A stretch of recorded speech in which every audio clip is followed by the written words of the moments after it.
तो यदि हम बात करें हैलो एल्केन के रासायनिक गुणों की, तो हैलो एल्केन अपनी ध्रुवीय प्रकृति के कारण सबसे अधिक क्रियाशील होते हैं। तो ऑर्गेनिक केमिस्ट्री में आप जितने भी ऑर्गेनिक कंपाउंड पढ़ेंगे, उनमें हैलो एल्केन आपको सबसे रिएक्टिव कंपाउंड के रूप में मिलेंगे। यहाँ पर मैं आपको एक बात और बता दूं, इन्हें हम संश्लेषी अभिकर्मक भी कहते हैं, क्योंकि इनके द्वारा कई प्रकार के ऑर्गेनिक कंपाउंड का निर्माण किया जाता है, जैसे अल्कोहल है, एस्टर है, एल्डिहाइड है, एमीन है, इन सब का निर्माण किया जाता है। इसलिए हैलो एल्केन को संश्लेषी अभिकर्मक भी कहते हैं। तो यहाँ पर एक बात याद रखिएगा, जैसा कि मैंने बताया था कि जो हैलो एल्केन होते हैं उनमें ध्रुवीय गुण पाए जाते हैं और इन ध्रुवीय गुणों के कारण ये बहुत अधिक सक्रिय होते हैं। तो आप देख सकते हैं जो कार्बन और हैलोजन है, हैलोजन की विद्युत ऋणात्मकता अधिक होती है, इसलिए इसके ऊपर आंशिक ऋणावेश और कार्बन पर आंशिक धनावेश होता है और इन आंशिक धन आवेश और ऋण आवेश के कारण ये ध्रुवीय प्रकृति के होते हैं। तो यहाँ पर मैं आपको बता दूं कि हम हैलो एल्केन के रासायनिक गुणों को 3 भागों में बांटेंगे। पहला है नाभिक रागी प्रतिस्थापन अभिक्रिया, दूसरा है निराकरण अभिक्रिया और तीसरा है धातुओं के साथ अभिक्रिया। तो आइए एक एक करके सभी अभिक्रियाओं के बारे में देखते हैं। तो सबसे पहले हम बात करते हैं नाभिक स्नेही प्रतिस्थापन अभिक्रिया के बारे में।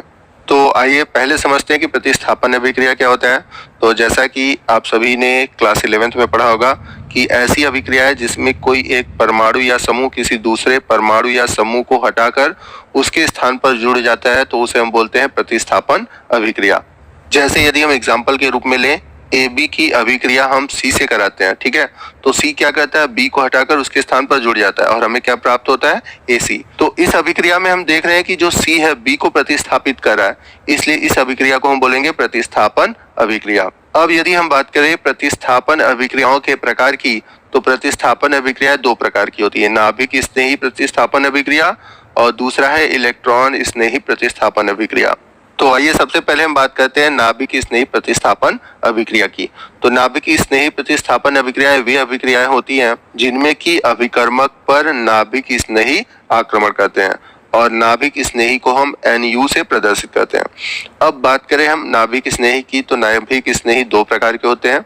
तो एक नाभिक स्नेही ऐसे होते हैं जिन पर की ऋण आवेश होता है और दूसरे ऐसे होते हैं जिन पर कोई आवेश नहीं होता, परंतु उनके पास लोन पेयर ऑफ इलेक्ट्रॉन होते हैं।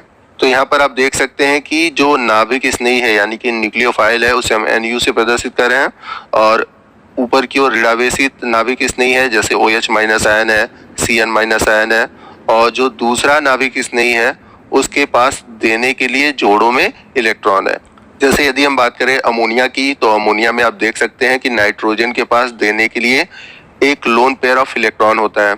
उसी तरह अगर हम बात करें एमिनो ग्रुप की, तो एमिनो ग्रुप में जो नाइट्रोजन है उनके पास भी लोन पेयर ऑफ इलेक्ट्रॉन होते हैं।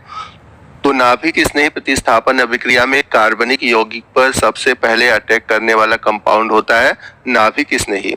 तो जैसा कि हम सभी जानते हैं कि जो हैलो एल्केन है वो ध्रुवीय प्रकृति के होते हैं और कार्बन पर आंशिक धन आवेश और हैलोजन पर आंशिक ऋण आवेश होता है।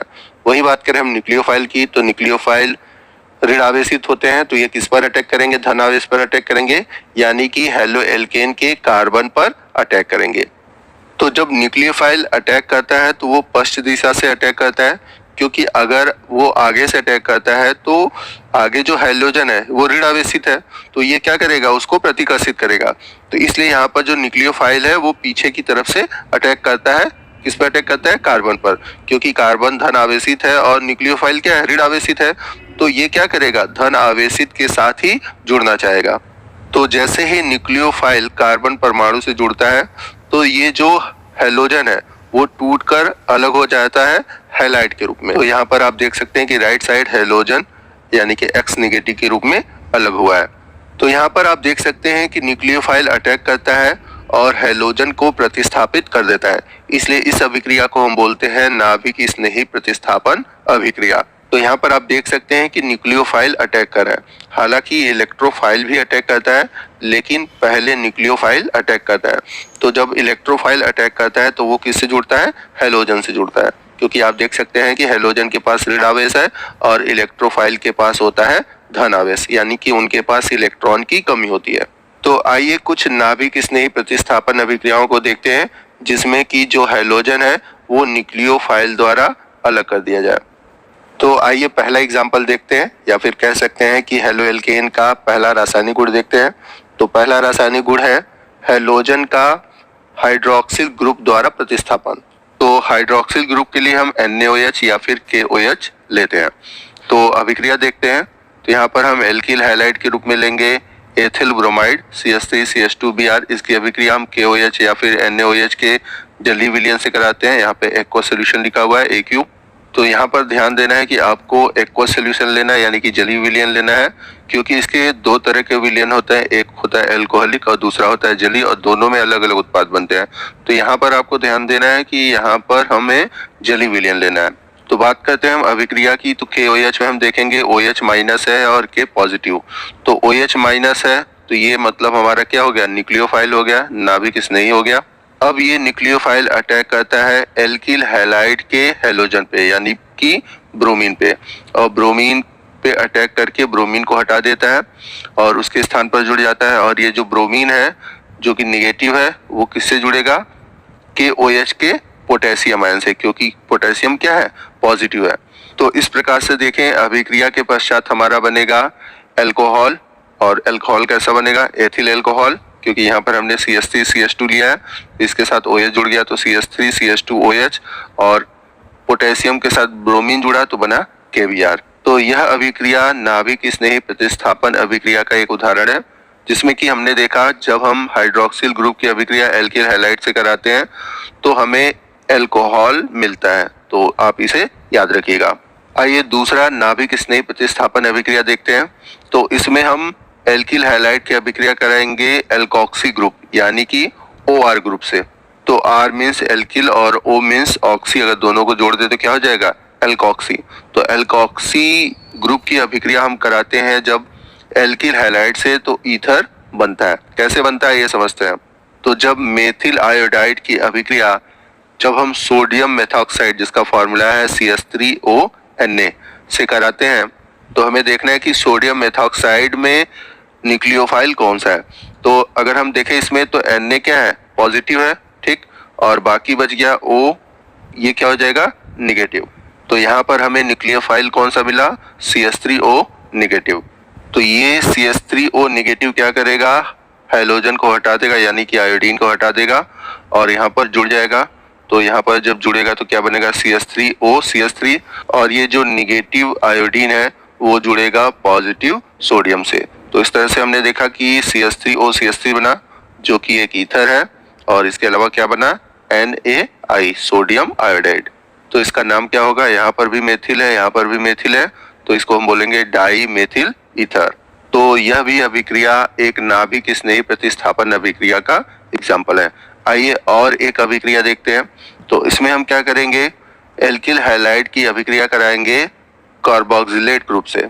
तो कार्बोक्सिलेट ग्रुप दिखाने के लिए हम यहाँ पर कोई कार्बोक्सिलेट युक्त ग्रुप लेते हैं। जैसे यहाँ पर हम ले लेते हैं सिल्वर एसीटेट, यानी कि CH3COOAG। तो आप देख रहे हैं कि एसिटिक एसिड की ही तरह, बस यहाँ पर H की जगह क्या है, Ag है। तो इसकी अभिक्रिया हम किसी भी एल्किल हैलाइड से कराते हैं। तो यहाँ पर हम देखेंगे हमारा एथिल ब्रोमाइड है। अब यहाँ पर हम न्यूक्लियोफाइल छाड़ते हैं, तो Ag पर पॉजिटिव, बाकी ऑक्सीजन पर निगेटिव, यानी कि हमें न्यूक्लियोफाइल के रूप में मिलेगा CH3COO-। तो ये न्यूक्लियोफाइल क्या करेगा, ब्रोमीन पर अटैक करेगा, और ब्रोमीन पर अटैक करके इसे हटा देगा। तो जब ये इस पे अटैक करके जुड़ेगा तो बनेगा एस्टर, और ब्रोमीन क्या करेगा, जो कि निगेटिव है, वो सिल्वर के साथ जुड़कर सिल्वर ब्रोमाइड बनाएगा। तो आप देख सकते हैं कि जो न्यूक्लियोफाइल है, यानी कि CH3COO है, वो एल्किल हैलाइड के CH2CH3 से जुड़ा हुआ है और बनाया हुआ है एस्टर। तो यह अभिक्रिया भी एक नाभिक स्नेही प्रतिस्थापन अभिक्रिया है। आइए एक और उदाहरण देखते हैं इसी प्रकार के। तो यहाँ पर एल्किल हैलाइड की अभिक्रिया हम कराएंगे साइनो ग्रुप से, यानी कि CN ग्रुप से। तो यहाँ पर हमने लिया है पोटेशियम साइनाइड। तो यहाँ पर पोटेशियम पे पॉजिटिव और CN पर निगेटिव मिलेगा। तो यहाँ पर CN जो निगेटिव है, यह एक न्यूक्लियोफाइल है। तो न्यूक्लियोफाइल अटैक करेगा एल्किल हैलाइड के हैलाइड ग्रुप पर, यानी कि यहाँ पर आयोडीन है, तो आयोडीन को प्रतिस्थापित कर देगा, और प्रतिस्थापित करके CH3 के साथ जुड़ जाएगा। तो यहाँ पर बनेगा CH3CN, और जो आयोडीन है जो कि निगेटिव है, वो पोटेशियम पॉजिटिव के साथ जुड़कर बनेगा KI। तो यहाँ पर मैं आपको बता दूं कि ये जो CN है, ठीक है, एक उभयदंती लिगेंड है, क्योंकि इसके पास कार्बन और नाइट्रोजन दोनों के पास इलेक्ट्रॉन देने के लिए होते हैं, यानी कि ये दोनों तरफ से लोन पेयर ऑफ इलेक्ट्रॉन दे सकता है। तो यहाँ पर जो कार्बन है यानी कि जो CH3 है, उससे कार्बन भी जुड़ सकता है CN का और नाइट्रोजन भी जुड़ सकता है CN का। लेकिन यहाँ पर हमने CH3 के साथ CN का केवल C जोड़ा हुआ है, ठीक है। यहाँ पर और उत्पाद बन सकता है CH3NC, लेकिन यहाँ पर इसका जोड़ने का रीजन ये है कि जो कार्बन कार्बन के बीच बॉन्डिंग बनती है वो मोर स्टेबल होती है। तो यहाँ पर एक चीज और मैं बता दूं कि यहाँ पर जो KCN है यह एक आयनिक यौगिक है, और आयनिक यौगिक होने की वजह से यहाँ पर CN पर निगेटिव चार्ज है, और CN पर निगेटिव चार्ज होने की वजह से भी CN का जो C है वो CH3 के साथ जुड़ा हुआ है। लेकिन अगर हम दूसरी अभिक्रिया में देखें तो हमने KCN की जगह AgCN लिया। तो जैसा कि मैंने बताया कि जो KCN है यह एक वैद्युत संयोजी यौगिक है, यानी कि आयनिक यौगिक है, जबकि AgCN जो है यह एक सहसंयोजक यौगिक है, यह आयनों से बना नहीं होता। तो जब AgCN के बीच में बॉन्डिंग ब्रेक होता है तो ये जो CN है इस पर कोई आवेश नहीं होता, तो ये जब टूटता है तो नाइट्रोजन के पास लोन पेयर ऑफ इलेक्ट्रॉन होता है, जबकि कार्बन के पास कोई भी इलेक्ट्रॉन लोन पेयर नहीं रहता। अब जब नाइट्रोजन के पास लोन पेयर ऑफ इलेक्ट्रॉन तो ये भी एक न्यूक्लियोफाइल है। अब ये जब अटैक करेगा CH3I पर तो यहाँ पर नाइट्रोजन अटैक करेगा, यानी कि CN का नाइट्रोजन CH3 पर अटैक करेगा, और ये नाइट्रोजन जाकर CH3 से जुड़ेगा, न कि कार्बन। तो अब उत्पाद CH3CN न मिलकर हमें मिलेगा CH3NC, और ये जो सिल्वर है Ag जो कि पॉजिटिव है, आयोडीन निगेटिव के साथ जुड़ जाएगा। तो ऊपर जो यौगिक बना वो है मेथिल साइनाइड यानी कि CH3CN, और नीचे जो ग्रुप बना है वो है आइसोसाइनाइड ग्रुप। तो यहाँ पर आइसोसाइनाइड ग्रुप बनने का रीजन क्या है, क्योंकि अभी मैंने बताया कि जो AgCN है, AgCN आपस में सहसंयोजक बंध द्वारा जुड़े हैं, और जब हम इनको तोड़ते हैं तो यहाँ पर जो N है अपना लोन पेयर ऑफ इलेक्ट्रॉन लेकर निकलता है, जबकि ऊपर जो KCN है वो आयनिक यौगिक में टूटता है। तो आइए प्रतिस्थापन अभिक्रिया का और भी उदाहरण देखते हैं।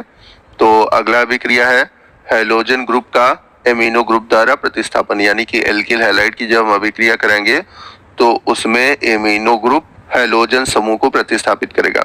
तो यहाँ पर हम देख सकते हैं कि अमोनिया है, NH3 है, इसकी अभिक्रिया हम करा रहे हैं एथिल ब्रोमाइड से।